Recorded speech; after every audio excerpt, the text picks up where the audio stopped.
Namaste! Story time. When do all stories begin? Long, long ago. This story begins very long ago. In Treta Yuga, actually. In Treta Yuga, there lived a very pious, very disciplined, and very great king by name Raghu. And his Vamsha, his dynasty is known as Raghu Vamsha. And as we all know, much later in the same dynasty was born Lord Shri Ram as the son of Dasharatha, King Dasharatha. So this is the story of Raghu. Once, some other big backstory happened, and King Raghu and his wife decided that they would donate all their wealth. They would donate all the wealth of their kingdom and they would go retire to the jungle and they would serve the divine cow Kamadhenu and her daughter Nandini. So here King Raghu performed a elaborate long yagna and gave away almost everything he had in charity. He was left with practically nothing. So on the one hand, while King Raghu was performing this elaborate yagna and giving away all his wealth, on the other side of the kingdom, there was a Gurukula. And in that Gurukula, there lived a student by name Kaustheya. Kaustheya was from a very poor background, utterly poor background, but he was a brilliant student. He completed his education, he learnt everything that there was to learn, and one day he went and told the Guru, Guru, I've completed my education, you've also permitted me to go. What should I give as Guru Dakshina? So the Guru looked at Kaustheya and said, Beta Kaustheya, I know your family background. So I really don't need any Guru Dakshina from you. You have been extremely studious. You've been very hardworking. I am fortunate to have had a brilliant student like you. You have humility. It's a rare, that in 4 or 5 batches, a Guru gets one student like you and then he feels happy that his legacy is secure. You are that one student who is securing my legacy. That is more than enough. You don't have to give me any more Guru Dakshina. But Kaustheya looked around. Somebody had brought 1 cow, somebody had brought 3 cows, somebody had brought 10 quintals of rice, somebody had bought 10 quintals of grain, somebody had brought this, somebody had brought that, and to stand, and he was feeling sort of not so good. Like, nay, I have to give you something. Everybody is giving you something. What should I give you? What should I give you? Tell me something. What should I give you? Tell me something. 4 or 5 times the Guru told him, Beta, kuch nahi chahiye. 6th time, predictably, the Guru got angry and he said, okay, Kaustheya, my Guru Dakshina is 10 lakh gold coins. That or nothing. If you can't give nothing, it's okay. But if you really want to give, what I want is 10 lakh gold coins. Now, poor Kaustheya, he didn't know what to do. He had brought it on himself. So, he went to meet King Raghu.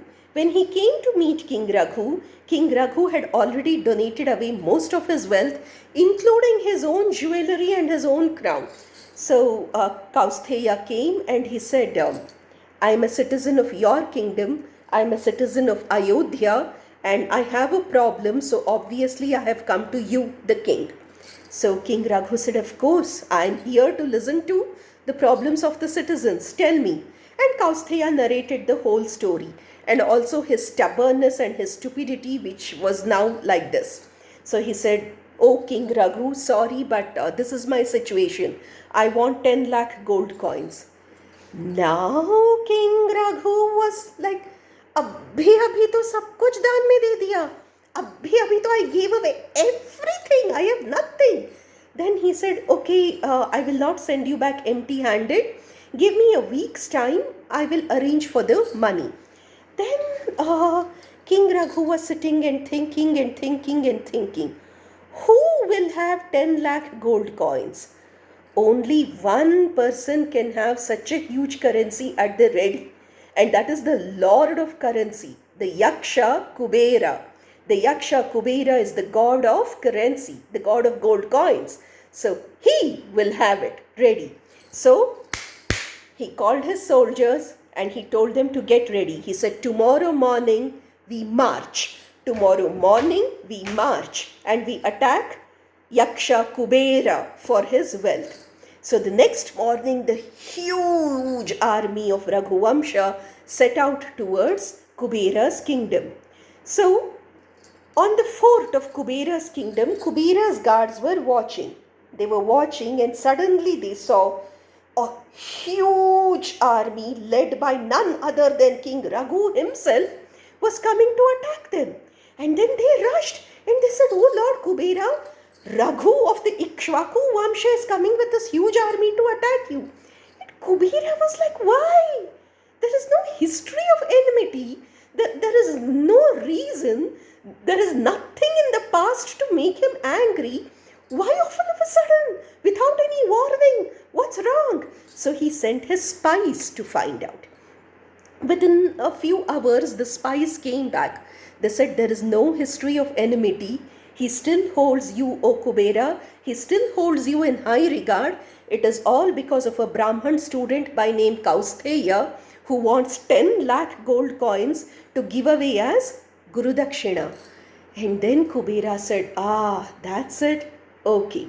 So Kubera came up to the fort and he saw the entire army was sitting there with its tents pitched.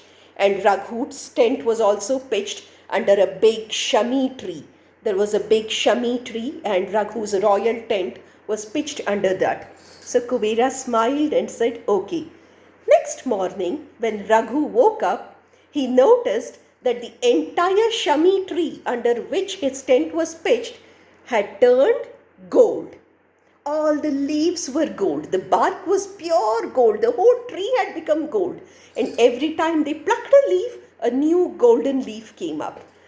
Raghu immediately understood what had happened. He also smiled. He remembered Yaksha Kubera, thanked him. He plucked exactly 10 lakh leaves or gold coins and he took it and went away and gave it to Kaustheya, who in turn gave it to his guru.